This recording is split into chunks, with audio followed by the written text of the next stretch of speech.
All right, greetings, good afternoon, good day, everybody. Haki Ami, the Success Scholar. Thank you for tuning in. You're here on Raising Consciousness and Capital, broadcasting live on the Raising Consciousness and Capital page, as well as our Teaching Artist Institute pages on Facebook and TV, on YouTube, as well as our LinkedIn account, Haki Shkorami, as well on Facebook pages. So hopefully you are enjoying your wonderful day. I'm Haki Ami here, and we are coming up on the post U.S. Africa Trade Summit and many other amazing events. So we are going to be talking about East African Investment Tour. I have actually several brothers and sisters joining us here. So we're going to have us a good conversation. And I'm going to share the link for those to view it in the comment section. As you can see on our Thai TV page or our Raising Capital page, it's in there. So I'll share the Facebook link in a second for my guests. But I have Sister Kim Poole, who's on mute, but let me get her in.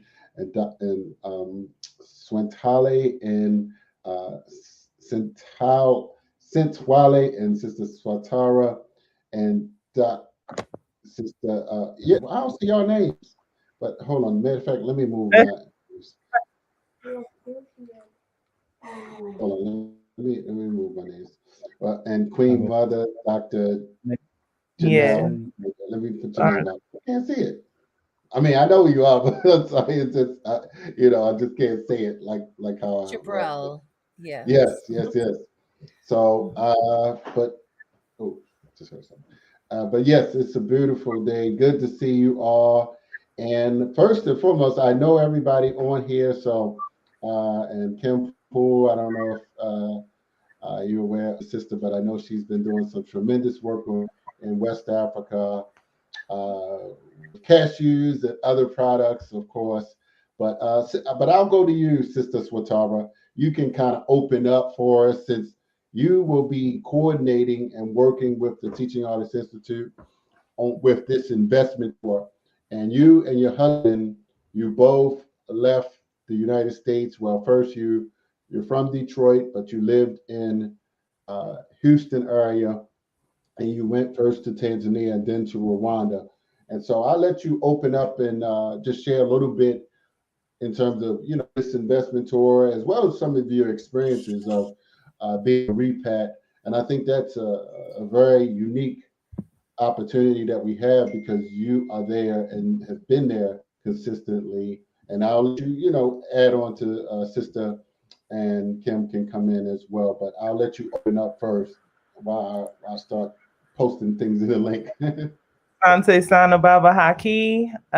Thank you, all of you who are here on this panel. Thank you for coming and doing this. It is an extreme honor, and I'm just so proud to be in the number. Yes, we did leave America, and I'm so glad that we did at the time that we did for the reasons we did. Because the work that we can do, like you said, we're in a unique position to be able to facilitate these business relationships, investment opportunities, enrichment, empowering the economy all over the continent at the hands of Black people, African people of the diaspora. And in order for that to happen, or a way that that could happen, is for people they are familiar with to be here and tell them. It's one thing for somebody who was born on the continent and raised on the continent, and for them to, for whatever reason, go to America and tell someone about how it is on the continent and what opportunities are there. But when I speak your language, I was raised with you. I grew up in the hood in Detroit, Michigan. Like, there is nothing, I'm not an outlier. There is nothing just so extravagant about me other than my willpower, my determination, my love for my people. But we're the same. And I'm not telling anyone anything outlandish or impossible. This is very possible. And we know because we're here doing it. And so Right now, the U.S. Africa Business Summit, Investment Summit, Tourism Summit is happening right now, that you all are actively participating in right now. So I know, again, thank you for taking time out of that busy schedule to come be a part of this. But yes, it's time. You know, it is time. And as long as we're here and we plan to be here in perpetuity, then we will continue to facilitate these relationships so that we can empower our motherland. It's ours. Like, this is a reclamation period. Right. So my name is Sintwali Olushola. Not only are we here, but we brought our children from the States with us as well. And so not only are we making sure that we're able to do these different make these different connections and build on these various levels, but our children are also seeing it happen real time as well. So the example that we're setting is not simply for ourselves and for our contemporaries, but it's also for the babies. And we brought 5 from the States with us. That was all of our children at the time, and we actually had our youngest born in Tanzania. And so she's part of that connection, that bridge that we've been building. And like Swatara was saying, part of our purpose is making sure that people are able to have a bit more assurance in making these investments, because instead of being able to just trust somebody that you're not quite sure that your money is going to be appropriated properly, you would be able to understand that we're here, we're living, we're not struggling or hurting like that, so we're not hard up for cash. So the opportunity to have that level of trust is a lot more available relative to a complete stranger, somebody who can't relate to folks coming up from the States. That's part, like I said, that's part of why we're here. And it's vice versa as well. You know, we've built relationships with brothers and sisters here where they're like family. You know, we're able to be on the ground and vet different businesses who are seeking investment, who are successful on their own, but would like to partnership with African people in other parts of the world. And so we're also uniquely positioned to facilitate the relationship the other way as well. But we'll stop talking now because there's other people on the panel. Yeah. Well, let me go to Dr. Jabril, Mother. Yes, and we appreciate you joining us here. I mean, I've known you for a few years now and admire much of your work. And you taught Howard a little something I know about you. I don't know if you're still there or you're doing your. I know that you've been focusing on some West African countries in terms of cashews, but I know that cashews is a big thing, like in many different parts of Africa. So just open up and share a little bit about yourself, and then we'll come to you and let you share a little bit about the Teaching Artist Institute and Ty Torres. Okay, greetings everyone. Etison. I'm so delighted to be here. Is that right? Yeah. Yes, Hello. Yes, I'm Queen Mother Nana Akuya Kalia. I am a Queen Mother for the Bronx Kingdom, twice installed and elevated to the highest level of the Royal Kingdom in Cote d'Ivoire and Ghana. So I'm coming to you in that capacity. In fact, it is in that capacity that I got to meet wonderful Swatara. Swatara's sister married someone from our kingdom, and I was there to bless the wedding. So it's just really full circle how all this comes apart. So Swatara and her family are part of the Royal Kingdom, which is the kingdom where all the Adinkra symbols originated. So the Gianyame Sankofa, that is the kingdom where I'm Queen Mother. And it's King Adingra, the descendant of the king who came up with the Adinkra system, is the one who installed me. So I certainly come in a capacity as a part of the traditional chieftaincy to speak in that regard as those questions arise pertaining to reconnecting with Africa and investment, and also some perspectives and access that might be unique. As dear Haki mentioned, I am a professor at Howard University. I've been on the adjunct faculty for over 1 decade, where I teach international business to MBA students. So I prepare the next generation to help implement as well. And thirdly, I am a global strategist and a global implementer. I've been doing that for, 25 years. So I grew up in corporate America as a strategist in implementing. I left corporate Fortune 10 company to go off on my own about a decade ago, which has been quite successful. So a lot of what I will share with you when we talk about investments, I'm trained in the area of business and always saw it as a building block tool, and I'm able to help implement that. As was mentioned, currently, yes, I'm working to restructure the cashew sector, which is $1 billion industry in Cote d'Ivoire. And because of my stool in that region and my work, I'm often and happily associated with Cote d'Ivoire and West Africa. But I will share with you that I've been going back and forth to the continent for 30 years, and that I have worked in every region in the continent. So I'm quite familiar with certainly East Africa, North Central, Southern Africa as well. So that's my background. I'll be happy to entertain questions. I applaud this effort in terms of reconnecting. I will end just by saying that when we speak about diaspora, it is not just recent expats from a particular African nation. And I have observed that there is a shift or a redefining of what diaspora means. And really, that's what you would call an expat, or maybe a new immigrant community. Very valuable, very valid. But I think it's also important to understand the inroads of those who have left the continent kicking and screaming and have really never forgotten or feel compelled for that desire to reconnect. And that certainly is me and many of us as well. So I'm pleased that we have the broader definition of the collective African experience and the various contributions and areas of healing and talents that we uniquely bring. Ashe. Ashe, indeed.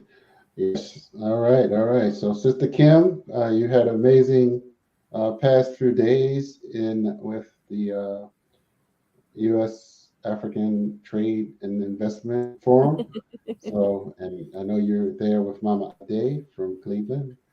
So she'll share, just in terms of, we've worked in the East African region, and so now we're going to partner and coordinate this for Rwanda, Tanzania, and Kenya excursion for investors here in the diaspora, if you will.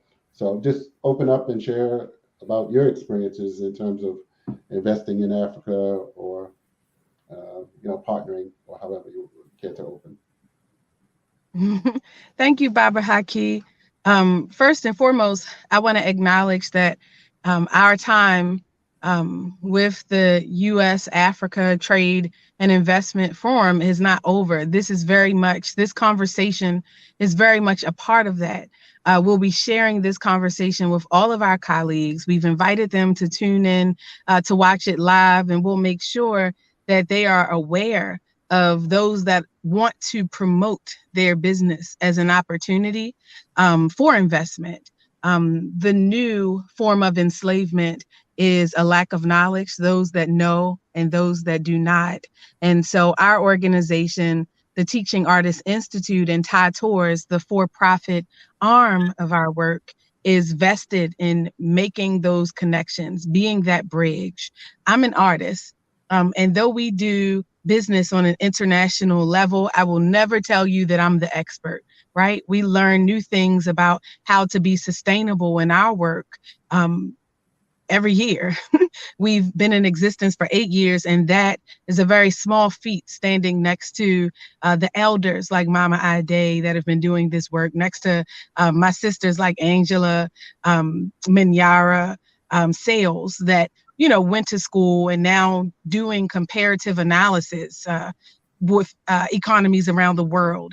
But what I will say is that as an artist that's been working internationally with our organization for the past 8 years, and also doing that work individually for over 15 years, that we have learned firsthand the importance of connection and partnership with the right people the first time.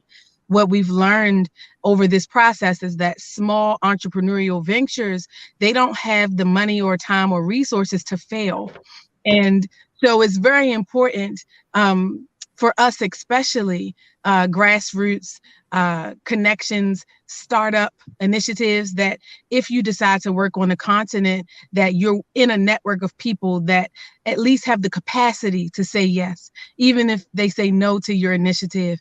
Because how often we're presented with those that do not have the capacity, that come as something that they are not, because like they call the dark continent, you just don't have the clarity around who's who and what people do and how to invest and where the first time around.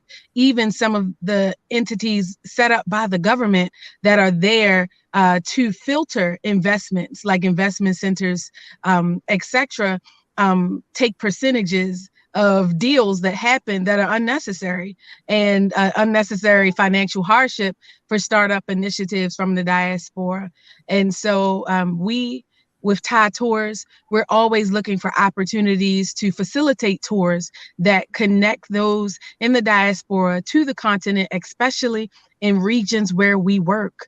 We're not a tour company that's like any other, because we're only doing tours to places where we work all year long. So that gives us a unique advantage, because we know the people, we know the ethnicities, we know who's who, because we're working with them whether you come on our tour or not.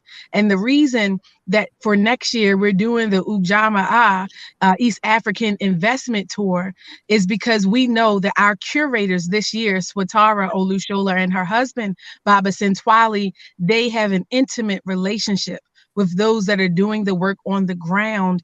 And through their own personal experience, they are a testament to what it means to pick up everything and to no longer read about it, to no longer watch YouTube videos about other people talking about it, but to put your money where your mouth is. And they did it with their babies, their most precious resource, in tow. And to me, that is a unique level of vulnerability. They can teach people how to take risk. They did this during the pandemic when people were told to stay home like your life depends on it. Don't go anywhere. They said, no, this is opportunity. This is our chance. That kind of mindset needs to be duplicated. It needs to be taught, and it is valued. We see the value of you leading this investment tour, and that's why we're excited that you've allowed us to partner to help launch this initiative. You are one of many initiatives that we have invested in to help launch. We, as an organization, through our tour company, we take businesses from ideation, just concepts, just conversations, and then we scale them, not just nationally, but internationally, from idea to the packaging of the curriculum, the cultivation of those ideas. Then how do we deliver? How do we identify your target and your messaging? And now how do we put what you talked about, what we developed in best practices, to practice, right? Now we're going to also be with you and partner with you, walk with you while we test this model thing out and make sure you go from ideation to launch. And so that's what the Ujamaa East African Investment Tour is. It's their life skills, what they have lived, packaging that experience for consumption so that other people can live from that and also watch their growth on the ground. And we can't wait to be a part of that journey next October 11th through the 22nd through Tanzania, Kenya and Rwanda, where they're currently based. And I so very much appreciate that this conversation is timely on the margins of the U.S. Africa Business Summit, or I'll say African Leaders Summit, and then our own side event, the U.S. Africa Investment and Trade Forum, because it's important that we make our own safe spaces for these opportunities, ones that we have vetted, ones that we have decided as a Pan-African community, as a global African family, that are necessary, conversations that we want to make known, because the U.S. Africa Leader Summit, we aren't invited to that table.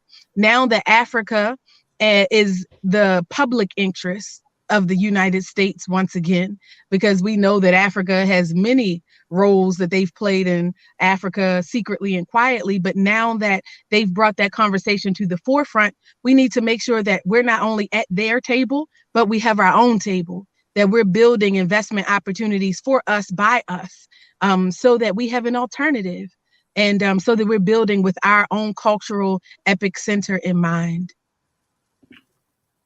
Oh, great. Okay. Yes. So, real quick, Kim. So, who? I wasn't there the full day, but was any of the well, not the presidents, but any of the vice presidents? I know there was some ministers of agriculture from the Gambia, and did the first lady from the Gambia show up? Not the Gambia, Sierra She Leone. did. The first lady came. She was there. The first lady of Sierra Leone. She was also there. Several of the leaders from different West African countries. We also met a new kingdom, the Kingdom of Kush, and their president was there. They have a lot to announce this coming February at the United Nations. We had an inside look at what that will look like. I also have with me one of our Thai elders, Mama Ade, who experienced the forum over the past 3 days and had an intimate conversation with many of those leaders. And so I wanted to give her an opportunity to just talk a little about the forum itself, some of the business opportunities that were available there, and why it's important for us to not forget culture, and not what we build, but how we build in order to be sustainable. The business psychology of our institutions is what we're talking about, the culture of our companies. And so, Mama Ade, if you will indulge me, I'd like to give her a moment. Well, thank you, Kim. Thank you all for having me on. It was an amazing 3 days. I got a chance to interface with heads of state, with presidents of countries, with business heads, with Queen Mother of Harlem. That was very interesting to have all of these players in the room together and talk about sustainability, to talk about culture, to talk about business, and why we should invest in Africa. And what part we can play in each other's businesses and lives. It was a very interesting conversation, listening to them talk about education, listening to them talk about the future. It was an amazing time. Our part to play as cultural individuals, how that fits in a business mindset. I know I was saying that it doesn't matter what kind of business you have. Culture and the arts is foundational to every bit of it. I don't care if you're making just a cog. It is the design of the cog. That's creativity. And so the creative arts is foundational to business.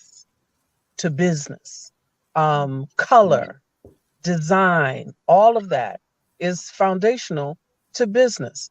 And culture, our culture is picked up all around the world, whether it's hip hop or the way we do our hair, the way we wear our clothes, our swag, as it were. The world revolves using our spirit and our cultural acumen. And so that is leveraged as business. Our movies that we make. Black Panther just outgrossed any movie that has been made.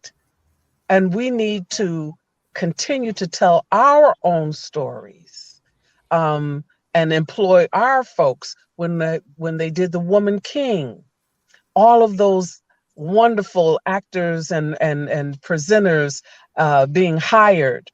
We need our own studios so that we can tell our story, our own radio stations. So at any rate, I don't want to belabor the point. I do want to just say what an amazing weekend to be able to discuss these things and talk about that. Talk about repatriation to Africa for those who want to do that, and the mindset and the brilliance of all of we and how that's used. So at any rate, thank you for listening to me. Thank you, Mama J. It's been amazing. It's our pleasure. Yes. So Queen Mother, Queen, go ahead, anybody. So what I know what other events did you go to over the past couple days? You any panels or speak anywhere? I'm sure. I was not active. I was not as actively involved in this iteration as I had been 8 years ago. And that's for a number of reasons, and particularly because I am an implementer. I've been spending the time getting ready for the action plans. Some of us are connectors, and some of us are thinkers, and some of us are doers, and we all have collective roles, certainly to play. With that said, I did participate with the Bill and Melinda Gates Foundation earlier this week, talking about agriculture and agribusiness. And it was really quite dynamic because some of the AGRA upcoming conferences will actually be held in Tanzania. And the message was, America, if you don't join, other people will continue to play. If you don't participate, if you don't invest, others will. And we're interested in diversifying. We're interested in having you. So I was quite pleased with how the tenor has changed, and I think that was well understood in the room.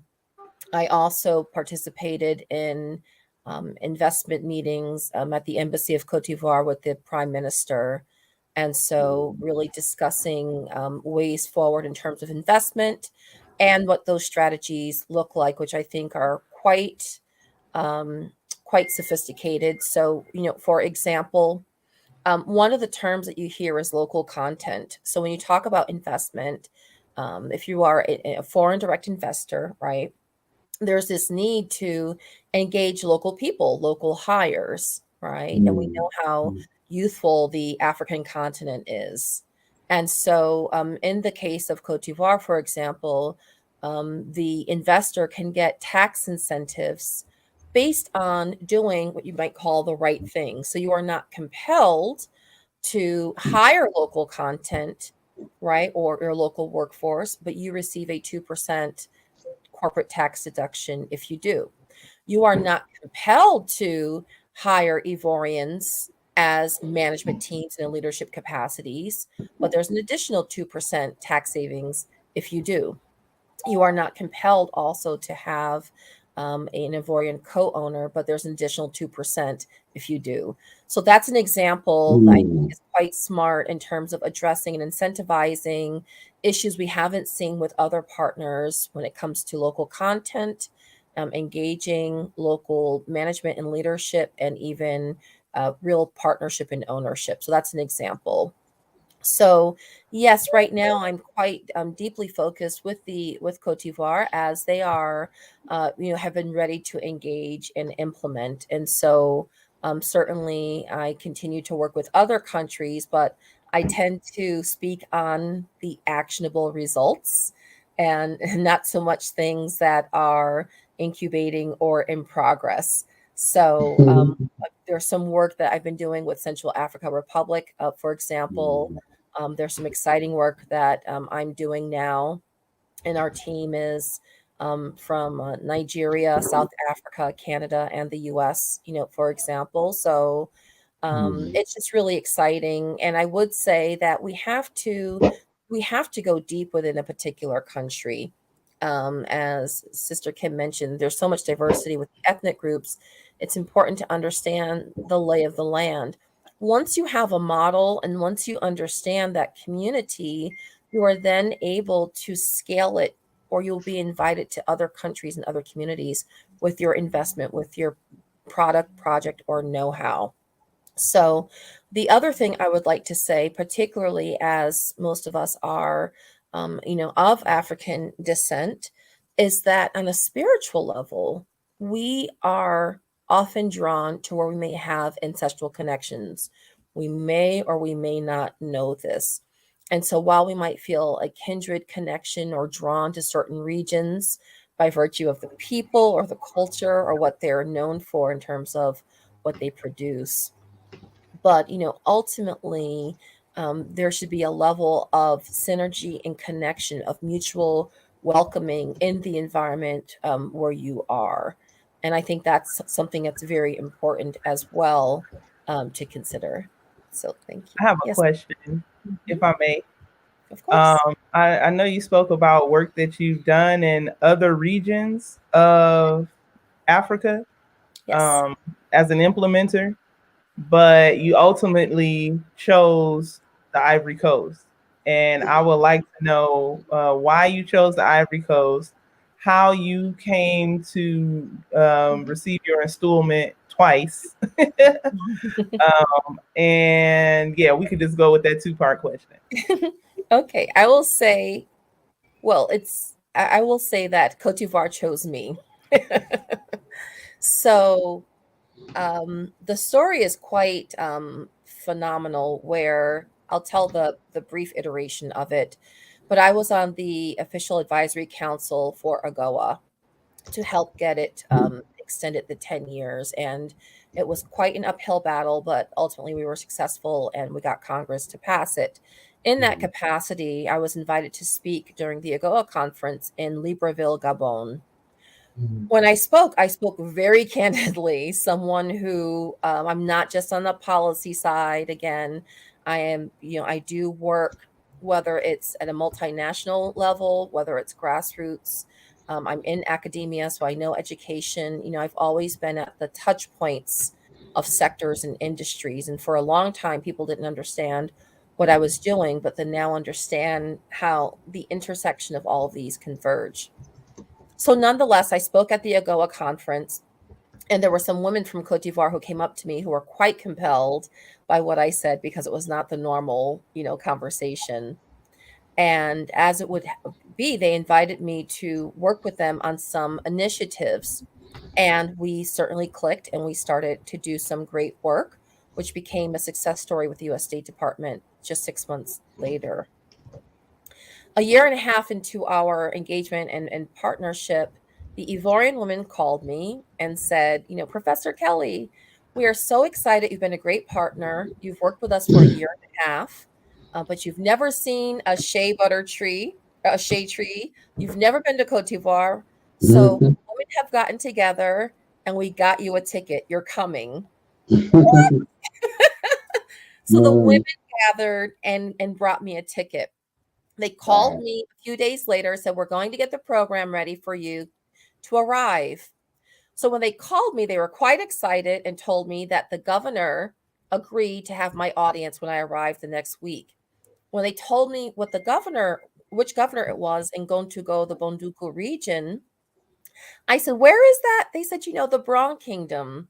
I had just received my DNA back, and I had been working with my ancestral land for a year and a half, and none of us knew. Wow. And the women had come together. Yes. And the women had come together to get me a ticket, and I was to arrive the next week. Wow. Yeah, exactly. It's amazing. So when I arrived, I was actually crowned when I arrived. And as I found out later, there was a legend that how they knew the next Queen Mother was coming. So they actually told Wow. the governor, the woman we've been working with the last year and a half, the woman we're bringing here, she's an ancestor. So I was the first returnee into the village in over 400 years, the first known returnee to return in 400 years. Yeah. Wow. So that Official. so it's so to answer your question, it's really following your gifts and your calling. When I went to business school, it was not to go to Wall Street. I wanted to make things happen. I wanted to have large scale impacts with my work. I was a consultant to the international development community, but they tended to do projects at a very cottage industry, which was not really scalable and did not necessarily have the economies of demand for new market access or entry. So I wanted to do things at that larger level, and that's what we were doing. So ultimately, I was installed again where my crown was elevated to the royal kingdom, which encompasses Cote d'Ivoire and Ghana. So it is divine. If you feel compelled to invest, please do so. I did not know that I was walking into my queendom by doing this, because I was serving when I was on the advisory committee, and I was really getting to know the woman. I did not speak French at the time. It's my fourth language. So, all things are possible. So why Cote d'Ivoire? Well, it has always been a business-centric kind of country. And so naturally, with my professional background and skills, was certainly welcomed. And also as the first foreign-born queen mother in the country. So there was a level of trust and acumen there. And so because I look at large scale, as you know, with Cote d'Ivoire being the number one exporter of cocoa, and it used to be pineapple and cash, all these other things, they're able to, they have a readiness for the level of culture shift at a national level that is necessary. And so we are looking to use that as a model to inspire for agribusiness and to scale across the continent.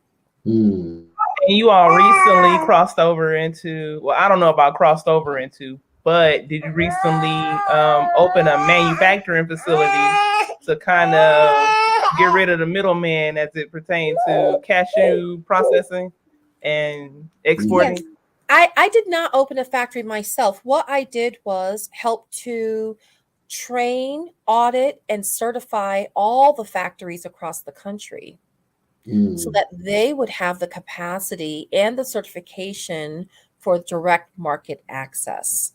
But yes, I am also certified to be a foreign supplier vendor, which means you have to have a touch point here in the US once you export.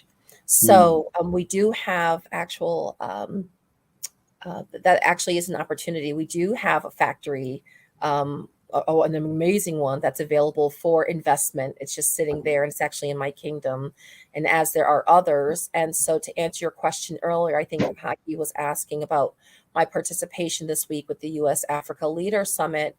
We did meet some CEOs who are building plants, American CEOs who are now building factories and plants in Cote d'Ivoire, largely because of the work that we have done there. But we are interested in encouraging more investors and owners of African descent, and certainly Ivorian as well. And so it's just certainly a very exciting time. And I will share the other projects that I'm working on that are not quite ready to be articulated are in the arts. They're in the realm of the arts. And I will share with you that a lot of my work in terms of connecting or reconnecting our African diaspora for me started in Latin America. So I spent time in Brazil, studied in Venezuela, Afro-Latino communities and cultures. And they have reached out and are really interested and ready to reconnect to the African continent and with us as well. So just keep that in mind, that this really is a movement, and we should incentivized because it's an exciting time and we're the chosen generation to help usher this in. We are the chosen generation. Yes. Sister Kim, can I ask you a question? Are you there? Or maybe Baba Haki, you can I'm definitely here. I just wanted you guys to talk about some of your work in West Africa. And you could touch East Africa too, but I know you have things set up in the Gambia, and just your experience with that, how that's been beneficial to you as a you're not an expat, as an African of the diaspora, where that definition is up in the air. But if you could just talk about your experience with that and how it's been beneficial to you and could potentially be beneficial to someone else watching.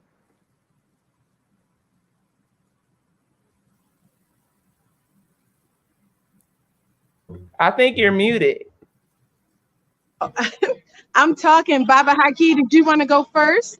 No, well, you can go. She mentioned the Gambia first, so if you wanted to start, I mean, you can start the whole history, if you will, and the Gambia. She meant the Gambia, so, and there were some Gambian delegates there, so.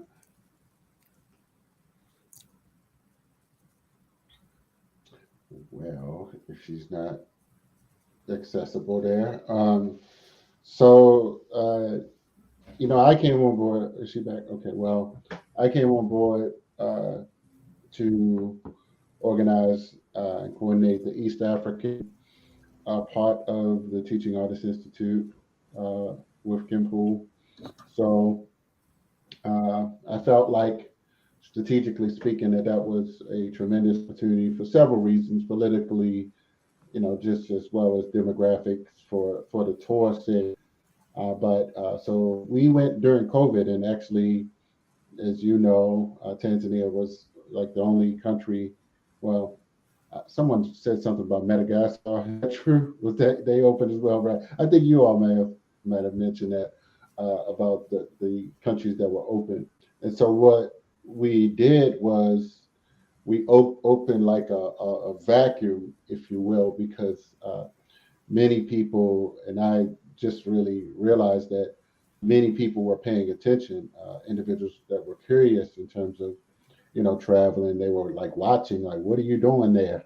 Where's your mask? And, everything. So we had tremendous experiences and tremendous success stories with some of the artists, student teachers that both came with us and on the ground there. And so we opened up some diplomatic, political relationships, as well as relationships with institutions of higher learning there. And so from there, South Africa was last year. That was tremendous success, and then to Kenya. And so, but those are some of the major things that happen. And so we feel like that East Africa is sort of like, I mean, even people that I know that are conscious, they don't know even where that is in East Africa versus West Africa.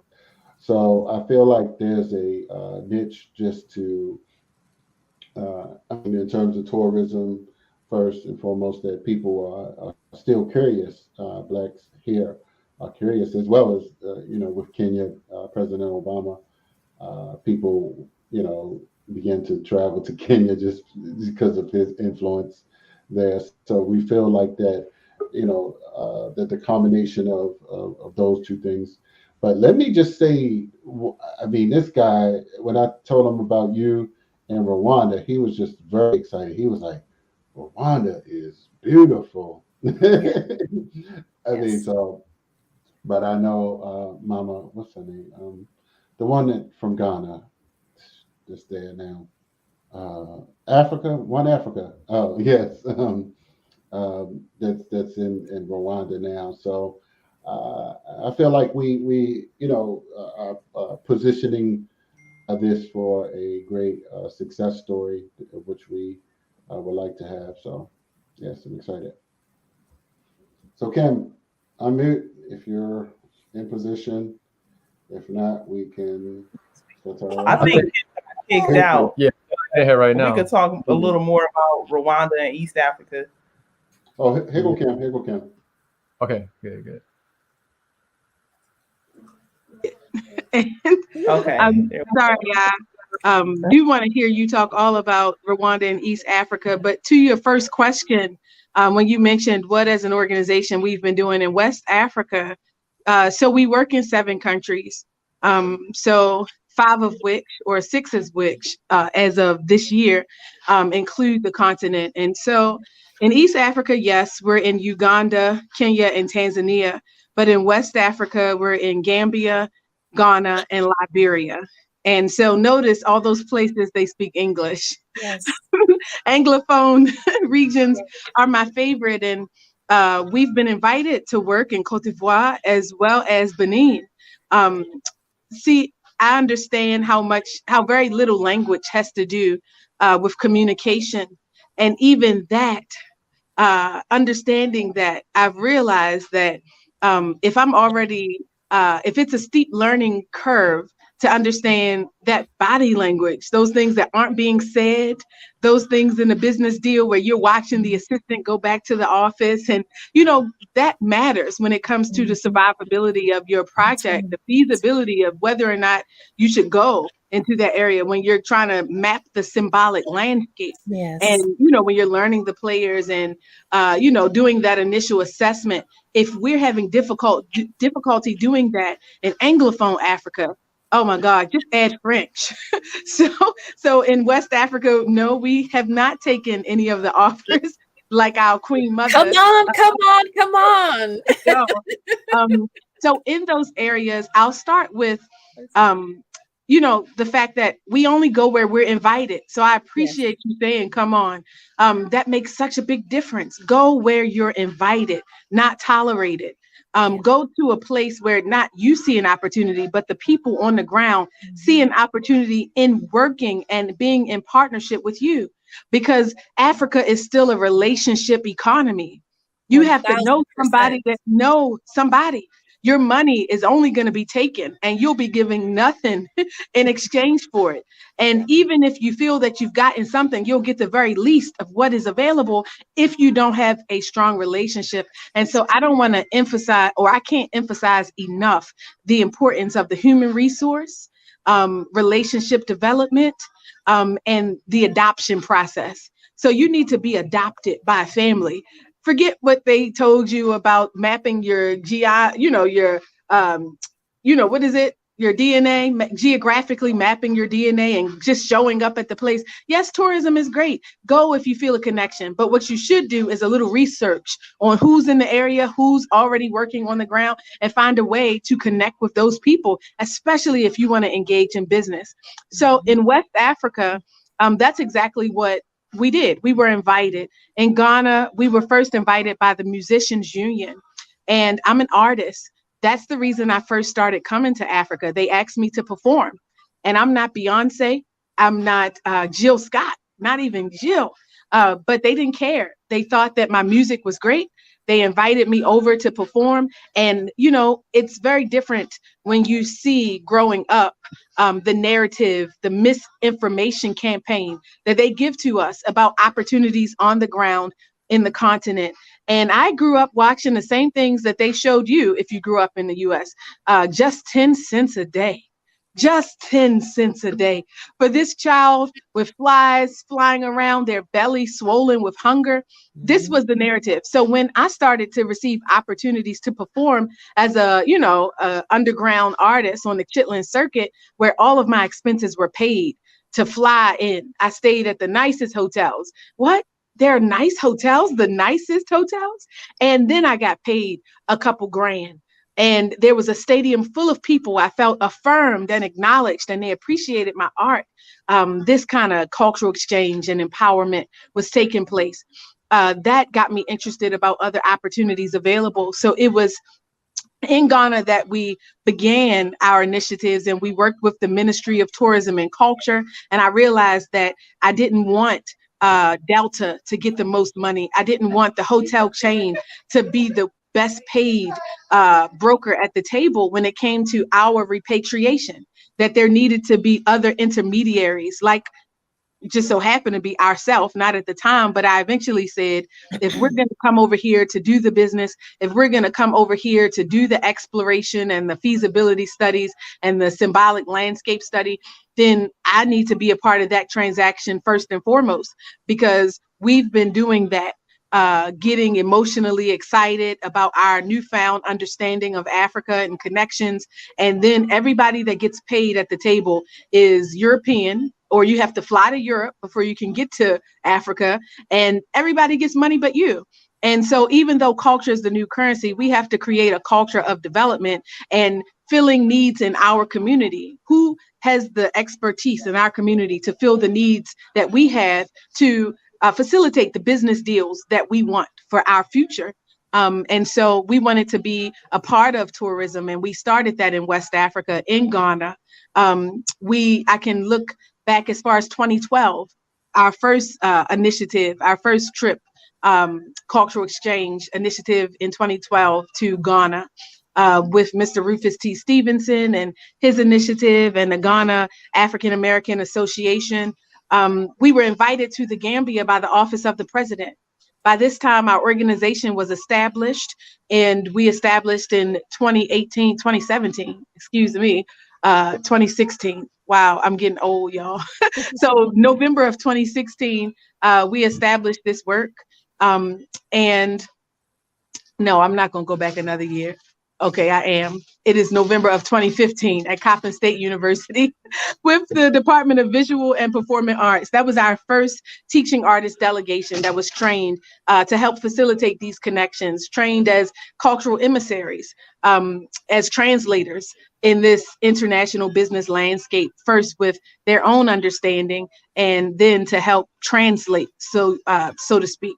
So we were invited by the Office of the President in the Gambia to come and develop what we call an Art for Social Transformation District, to explore what it would look like as consultants with them to have art integrated into other sectors of societal development. And so we did our conference there, Artisan, as Hakeem mentioned earlier. This was in 2018. And we still have our office there. We are currently developing. We were given land by one of the chieftaincy. And so we're waiting for the paperwork now to make sure that it's legally in our names. We're learning about the process around how many of hundreds of years it can be ours legally before it is either taken back or we reapply with the next generation. So all of those small rules and clauses in the contract that you don't know until you have the experience. That's what West Africa did. It gave us our introductory experience to the continent. We were also invited to work in Liberia with the Ministry of Tourism and Culture with Mama Louise Sewa. She was the current Minister of Tourism and Culture.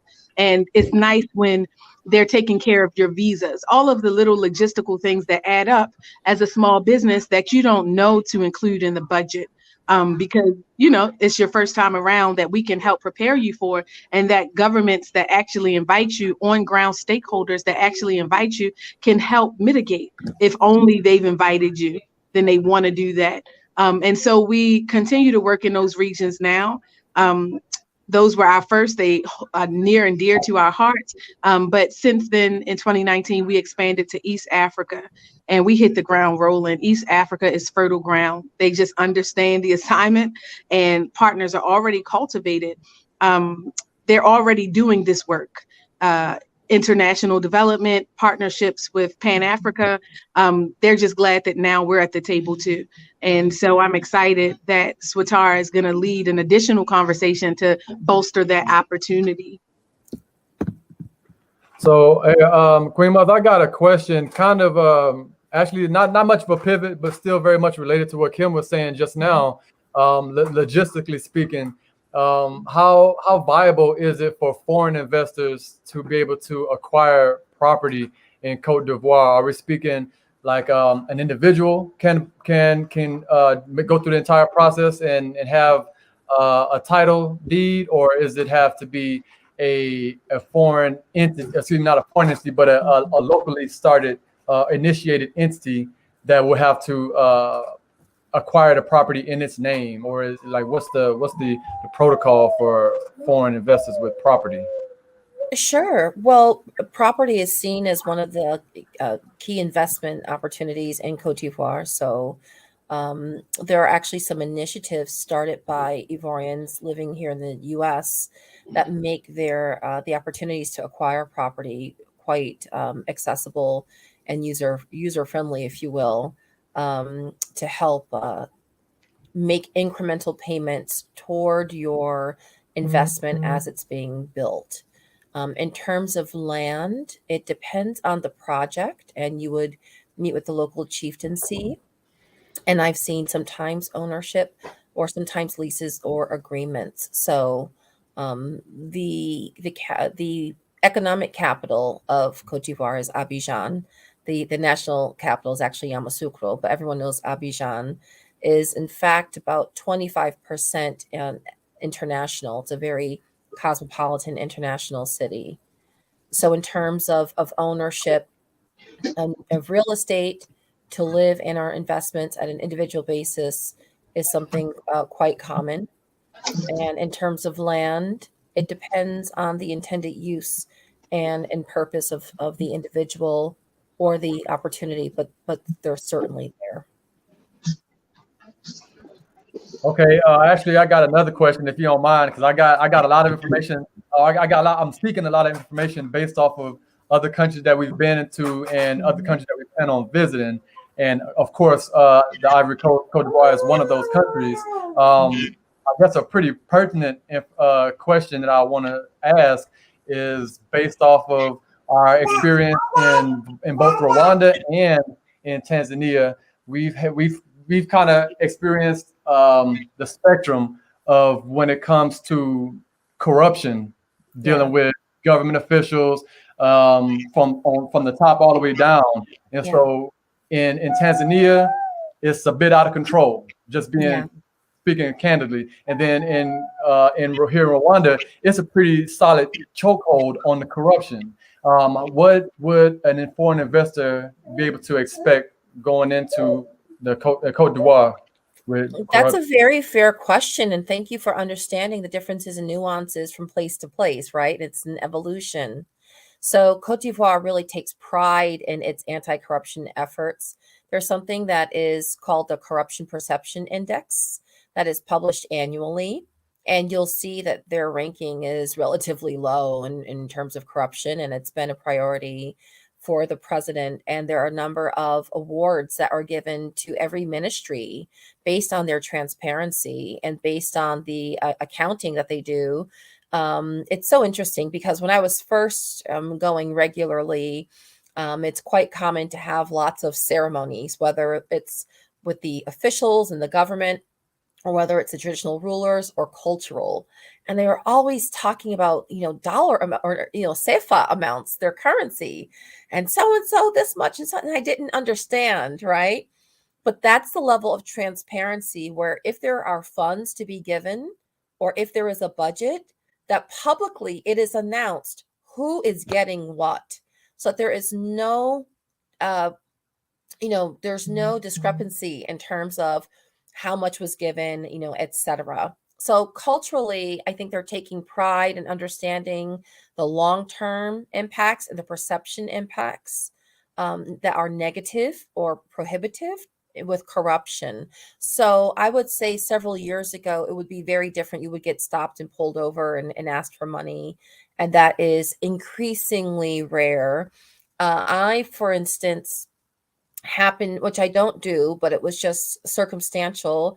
I lost my smartphone. I left it behind at the airport. And when I was retracing my steps, and I saw this was my travel phone, but it was still a good smartphone. And in retracing my steps, I realized it was left at the airport. And I went to the police office and it was retrieved fully intact, put away in a safe space. And that was about 4 or 5 days later. For me, that is a sign of really understanding the big picture of pride and going the distance. So that culture shift is really happening in Cote d'Ivoire. So I appreciate you saying that. I won't say it never happens. I'm sensitive to this idea of corruption, whereas I don't condone it. I do understand sometimes the dire circumstances out of which it arises. Yeah. And we as investors, it is partly our responsibility that we value the contributions, the skills, the hospitality, the time, and the resources of the people within that community who also have families and their livelihood. And I think if we don't appreciate that, that can sometimes drive behaviors that we look down upon.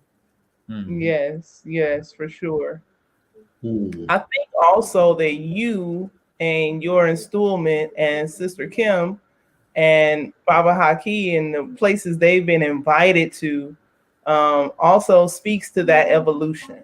You know, you didn't see a riot or a war. Oh, who is this American coming and taking this Queen Mother position? You know, Mhm. Yeah. who are these Black Americans coming and building all these things and trying to force these programs on us? It's been open arms and it's been love. And it's been, Mhm. oh, let's fly her out here, you know, before they even knew. Exactly. Mhm. You know, know, when I went to the village, there were some women singing, and I was going out to speak with some of the chiefs, and they were singing this beautiful song that had this harrowing sound that you hear in some of the Negro spirituals. And I said, "What are these women singing?" And they said, "It's a song about a mother missing her long lost children. Mhm. It's a song of our community missing you. Those who we've been singing this song for 500 years." wow. Mhm. That Wow. was so Wow. moving to Wow. me. You know, I so there is a longing, and I know of specific stories. People, African people will know who was taken. Oh yes, my great great grandmother or sister was very beautiful, and there was a Belgian who would come like clockwork every 12 weeks, and we would hide this woman. She was very beautiful. He kept his eye on her, and but one time he came a little bit earlier, and she went to the river to get water, and she never returned.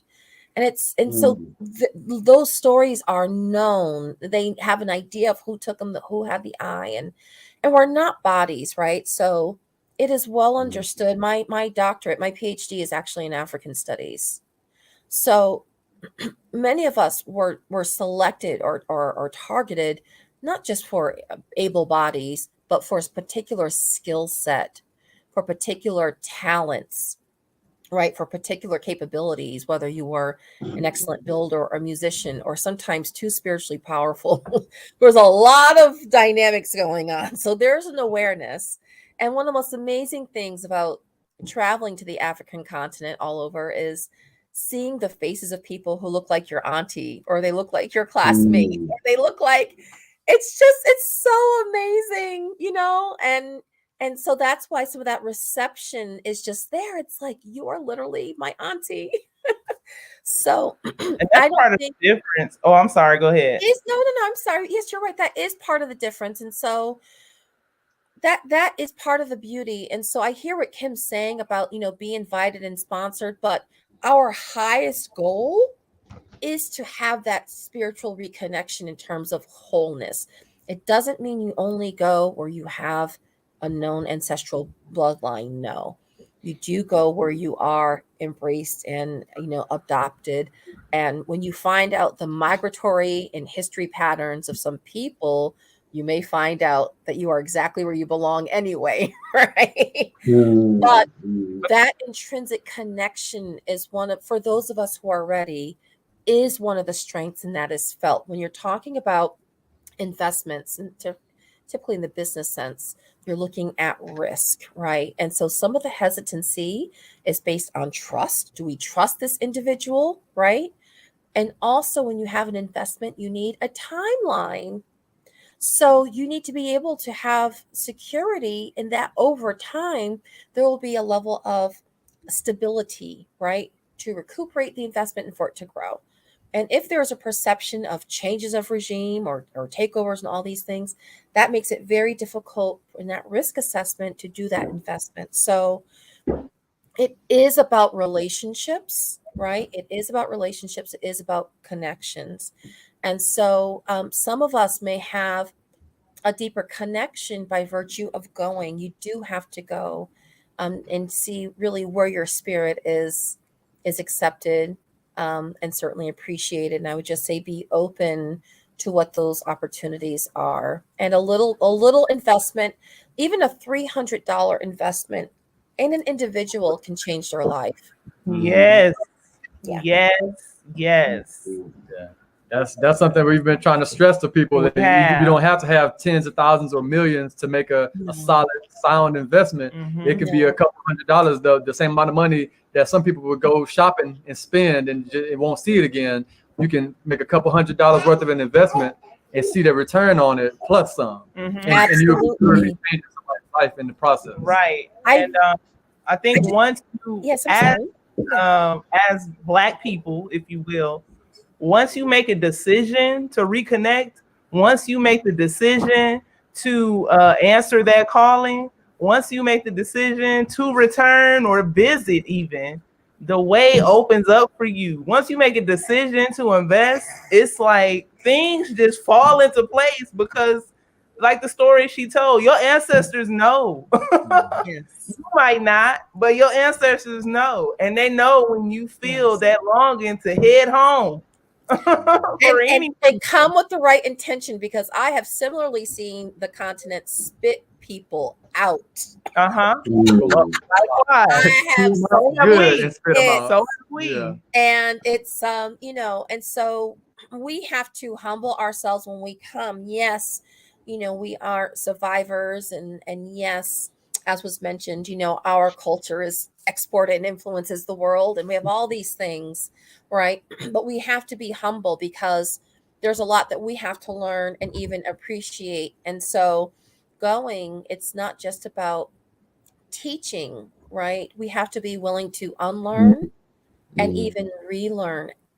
And when I became a queen, I had to figure out, I was not raised in that environment or prepared for it. And so that's a journey in itself for me to grow into that role. But I realized, if I was honest, that I was growing into this role, I invited the people to join in with me. And it turned out that if you grew up in the city, if you were not growing up in the village, many of the African people there needed to be reintroduced to their own culture or using their own language or values, because you learn through osmosis and doing. And if you're not in the village, or like my father's folks are from the North Carolina, right? They're from the South. You go to grandma's house for the summer, you learn, but you have to be on the land or in the ground. But if you're not near grandma, and if you're in the city, there's a whole lot you're not going to know how to do. And so when we come, as we learn and humble ourselves, we cannot assume that all the people there also know.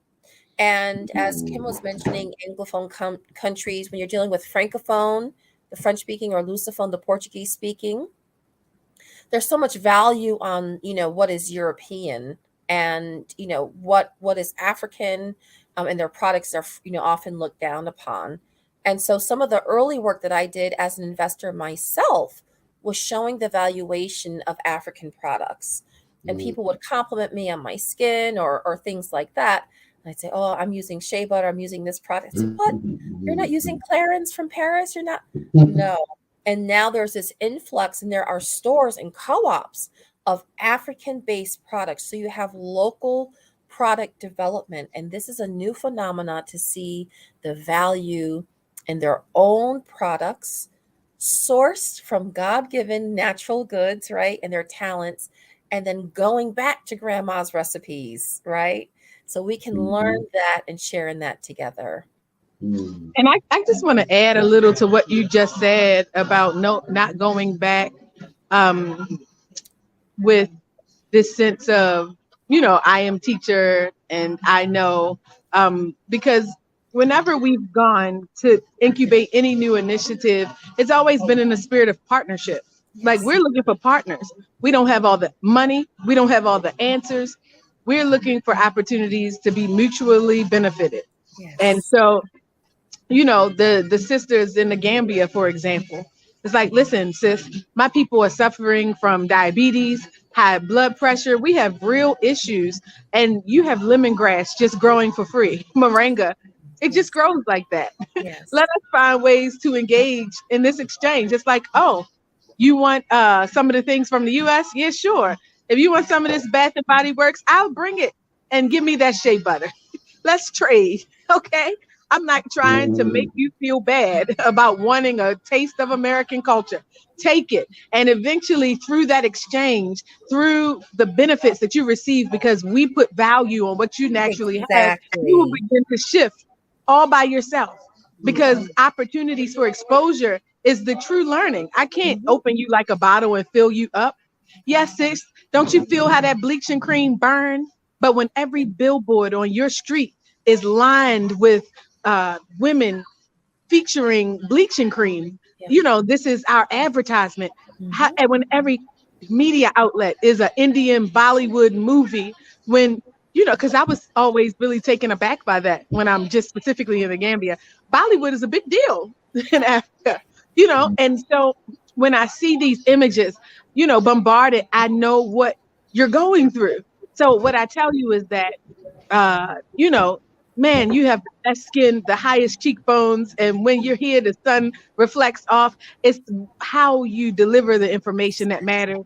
And I think that through our continued partnership in business, the cultural exchange happens too. And I think that that's better than saying, here I come, I've arrived to save you from yourself. And the reception that you receive is also different. Yes. Wonderful. Baba Haki, you've been real quiet. No. I'm letting it get it. Letting you all get it all out. Get it all out. Yeah. So well, like we said earlier, we are based in East Africa. Our relationships, that's where we landed. That was we came blind. We've never been to Africa before. We came, you know, it was just time. Our children called our bluff. Also, like, you know, we African centered. We love Africa so much. How come we don't live there? And we don't have a good response. So that further catapulted us across the water. And being here, we have completed major projects to establish infrastructure in a couple different villages here. And this is just without us even really trying, or without us even really having the time or resources to really apply ourselves. This is what happened with us just seeing it. It was like, oh, that's a problem that needs to be solved. I saw you brought clean, fresh drinking water. I am so amazed and proud of you. Absolutely. And so that happened twice. Yeah. Okay. One of them was over time, we're able to publicize it and raise money. And one of them had just a single donor. And so it was able to happen, you know, quick. Nobody really had to hear a whole lot of hoopla about it. We just made it happen. In an indigenous Maasai community in a village called Mtoambu. And Baba Sintwali oversaw both projects. Wonderful. Very similar. We've got villages that need more water. We've got plenty. Yeah. So, you know, coming out there, surveying and seeing where the water supply is, what's possible, what needs to be cleaned, how it can get where, you know, what's the most strategic way to implement this. That's what we do. Also, and it's not specific to water or electricity. We also put electricity in a village called Kwanakoli. Kwanakoli. Yeah. So we actually had a construction project there that is almost complete. Part of it was bringing electricity to the structure, and in doing so, not only did that give the capability for others who didn't have the means to get those electrical poles and to register for the whole process, but it also increased the property value. So if any resale was to occur, then they're gonna make how I don't know how much, it's untold amounts more than what they would have made otherwise had we not started the project. And related to that, related to everything we just talked about, was a very invaluable brother who I was working with out there.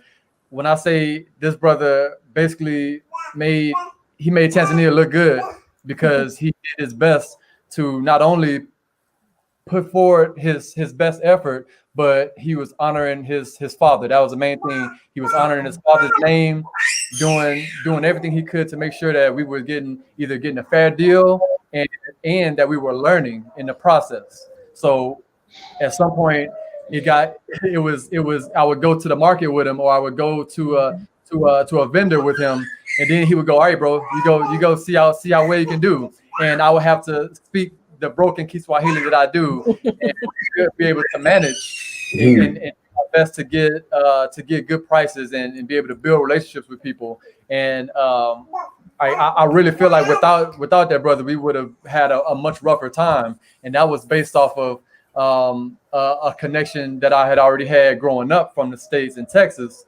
A brother who had visited Tanzania a couple years back, he had set up that relationship, and I was able to benefit from that same relationship. And so I'm still very close to the brother today, and we work together to this day, and like invaluable. And so that's to say, if anybody is considering coming, not only are we here, all these people on this call are here, but being able to have a reference for somebody who is already on the ground in the country is a life changer, because it's going to be the difference between a good experience and a bad experience. I would just like to say so many blessings to you and upon you. Blessings for all that you are doing. May you be fortified, and may it multiply as you are stepping out on faith. Yes. This is healing in action. Yes. And by virtue of the work you are doing, you are literally removing the excuses or reasons to not invest or to not come. Yes. Infrastructure is that not there? That is the case. In business, particularly in technology, there's a saying, garbage in, garbage out. Yes. If you are having clean drinking water accessible, you are able to produce that much higher quality product. That's right. Right? Yeah. If you have the electricity, you're now able to do some of the small scale manufacturing activities and increase the safety of the community, etc. So I'm just so delighted, and thank you for inviting me to be here, as you are just, your journey's been beautiful, and it's just beginning. Harness that power and the sacred charge that's been, put inside of you. Absolutely. Indeed. Absolutely. We don't really know another way to operate. Yeah. Sister Kim? Yeah, I just wanted to add and bolster what Queen Mother just said. The reason that you're winning is not only because it's in divine alignment, but also because you go in the spirit of collaboration, and now you're also paying it forward. All the lessons that you've learned, and this investment tour is an opportunity for you to teach people that want to walk in your footsteps. And most people, when they come, it's for very individualistic reasons. It's like, I finally want to get away. I'm out. I want to build a business for me and my family's legacy.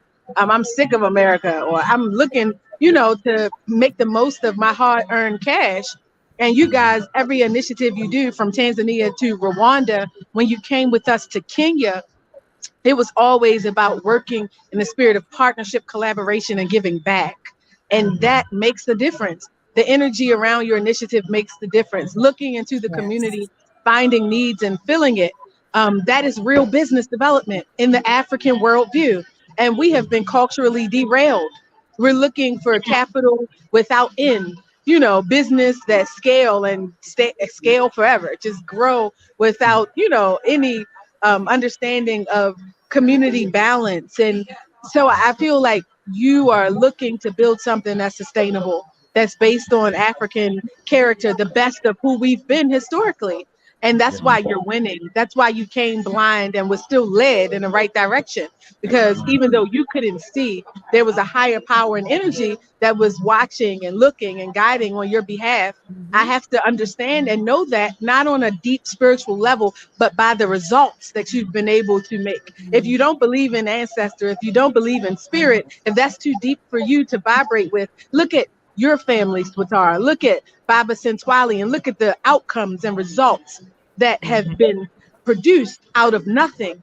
That Out is of what nothing. people use. Yes. Out of Nothing. throwing darts at a map and saying, oh, your country is open, we're coming, and you've succeeded. And now you're leading other people down that path. That is the result. That is the proof Yeah. that you're spiritually led. And we're glad to be in partnership to help launch this initiative.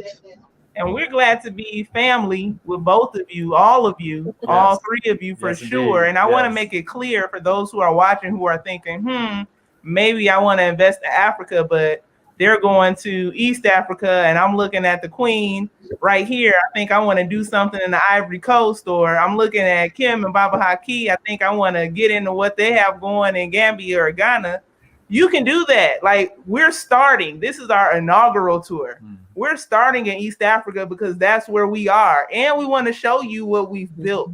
You know, we want you to come and see on the ground. We want you to meet the people we know, the good people, the good relationships, the ones who are worthy of investment. It's normally the people who deserve it that don't get access to it.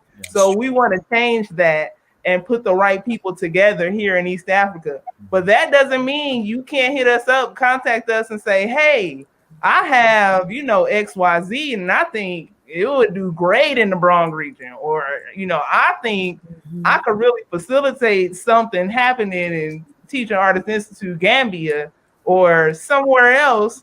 Don't think that we only want to talk about East Africa right now. This is just where we're touring next fall. We want you to come see next fall. Yes, absolutely. Come to the interest meeting. Go ahead and start your installments or pay in full if you got it. We'll make it happen next fall. But you also don't have to limit yourself, because we do have relationships, as you can see, in other places, and they are just as good as yours. If you are ready, if you have a viable initiative, and you come with the right intent, because like the Queen said, without the right intent, you will get chewed up and spit out. Okay? Chicken bones. Don't do that. No. I'll thank you so much for that. And we need to have you come to Cote d'Ivoire. So we'll have to get you on that schedule. And don't let the language intimidate you. French, learning English. Absolutely. I'm a language learner. Okay. Yes. Since we made the decision to come to East Africa, I immediately started learning Kiswahili, and I'm about 80% through now. Like, I can hold it down. And so we speak variations of tree in Cote d'Ivoire as well. So if you have access to Ghana tree, that can take you very far in Cote d'Ivoire as well, beyond the French. And a lot of them are learning English because they're ready to connect with us, because we as Americans weren't really there, but they're quite interested. So we'll be able to meet in the middle. Oh yeah. Okay. Well, I just want to, before we go, I know we're wrapping up. I just want to emphasize again that this conversation is on the margins of the U.S. African Leaders Summit, and definitely a part of the U.S. Africa Investment and Trade Forum. And it's important that we understand this conversation in that context, because as the U.S. publicly expresses their newfound interest in this, I'll say in this recent time, to work with Africa, it's important that people know that we've already been doing this work, that we're on the ground. We didn't get an invitation from the USA to come, but we did get an invitation from the continent to do this work. And so that doesn't have to be your intermediary. If you are interested, you don't need to go through those outlets that never wanted us at the table anyway. So, consider this tour as that alternative. Absolutely. Absolutely. Our table. We have our table. If anybody, I know Kim just kind of said hers, but anything you want to say before we go, like final words, wrapping up from Baba Sintwali, Baba Haki, and Queen Mother. Here I go. So our goal is growth. It's an imperative. Like if you got, not only if you have children, but if you have grandchildren, or you want to shore up your future to make sure you can retire without still having to work or without struggling in your retirement. That's part of what we're here for. The planet is big. You don't have to feel stuck to America. There's many different places to go. If coming to an African country isn't your thing, at least get out of America and see what the world has to offer. There's many opportunities all over the place.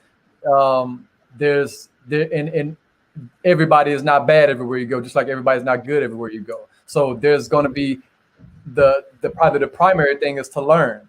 Learning is probably one of the most things that we've done since we've been here, or since we've left the States, and it's an ongoing thing. There's no stopping to learning. So doing your best to apply what you learn is that's knowledge, and that's what we're doing our best to gain. Okay, Baba Haki. Well, so this has been phenomenal. I appreciate. I didn't know a lot about you, Queen Mother. I mean, I knew a lot, but I appreciate just hearing a lot more, and it's very enlightening. So I'm looking forward to this opportunity. I feel that we have a great collaboration, and we're going to hit the various audiences because I feel that people are very curious about all three of these countries, and so we're excited about the partners and other collaborations. And I'll also just mention what one of the key catalysts and why this is going to be big is that on the ground in Tanzania, in Arusha, we will be partnering. There's an East African Chamber of Commerce conference that will simultaneously be going on. So we're going to really have you all connected, those that come with the right people on the ground. We're going to get the best knowledge on the ground, and from some conscious Black people who are from here. So that's right.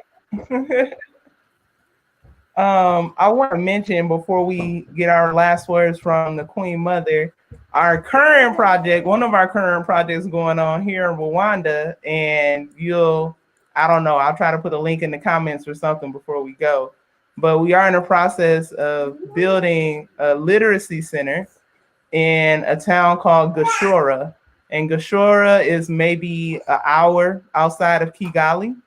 And there's not a whole lot of infrastructure there.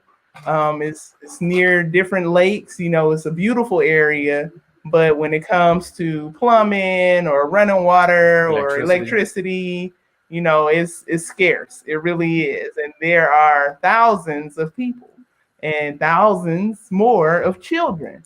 And so in partnership with J Essence, you can find her on YouTube, JAI Essence, and her initiative. We're building a literacy center. The government there actually offered land for that to be built on. So we're going through the processes for that. The GoFundMe is live. I'll put that link in the comments so that you can contribute to that initiative. And like we said, a little goes a long way here. So don't think, your $10 won't be effective or your $5 won't be enough.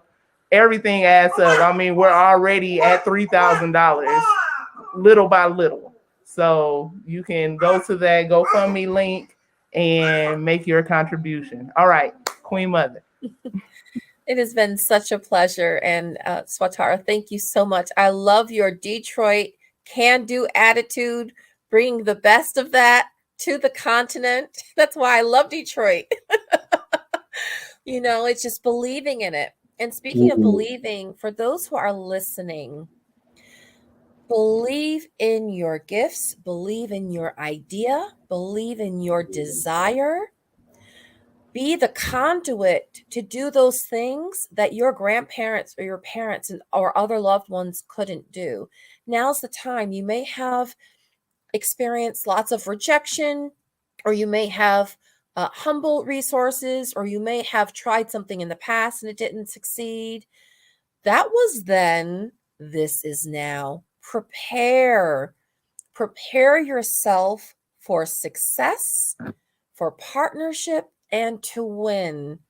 Invest in yourself the time to plan. Invest in yourself the funding to be able to go. Invest in yourself or whatever skills you may need to brush up upon in order to execute what you would like to do, because it is here. And so my parting words is just affirmations. And so it's so true that we may or may not be invited to certain tables, but we can construct our own. And there are other tables where we are being invited to and where our gifts are making room for us. And I want to encourage you and excite you for that possibility to know that now is a wonderful time. That connection with the continent for many of us will not be understood by others. And that is okay. We don't need to explain it or justify it. We need to cherish and honor it. It is there. And it's just an amazing time right now where we can heal and break generational curses.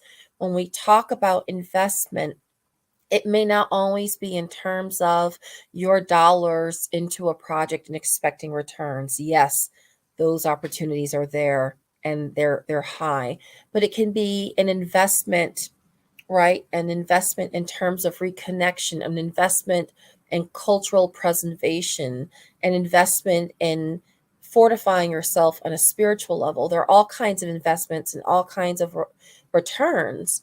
And so when it comes to things like reparations, we are often looking from the outside for restitution, but we have agency ourselves to help with that restitution. And part of this is, in fact, doing that. So there are investment opportunities on the table ready to go in the $6 million range. And there are life-changing opportunities at the $3,000 range. And you can even impact someone's life with $500. And so think about who or what you want to invest in. And thank you so much for having me and just talk a little bit about some of the work that I'm currently doing. But the scale is great. And so you might be motivated as an individual, but if you are part of a larger community or an association, you have folks who are rallying and coming together in that capacity to make an impact. If you have a business, then you are often able to find a counterpart for co-ownership and can do work and expand that way. So it is an exciting time. We have to humble ourselves. And I will say this. One of our Achilles heels, for those of us who are African American, sometimes we operate or stay in a place of memory and of sadness. And this is an opportunity to engage and to live in a period of gladness. So this is very important because we want to reconnect with the continent for the restitution of the past, and that is very important. But we should also be optimistic and forward-looking about what we can build reunited together in the future. So thank you so much, and I applaud all of your initiatives. Bless you, Haki, as well, for all that you are doing. Yes. And Baba Spintali, bless you as well, paying it forward and carrying the torch. We cannot wait to have you in Cote d'Ivoire. Your family there. Yes. And as I've mentioned, I've worked in, I think think maybe 16 African countries or so. So those opportunities are certainly far and wide. So many blessings to all of you. Thank you. And to those watching and supporting, thank you for your time. And we hope that we're inspiring you for 2023 and beyond. Absolutely. Ashe. Thank you all. Okay. Yes. Thank you, everybody. All right. Till next time, everyone. Peace and blessings. We are out. Thank you. Thank you again. Okay. All right.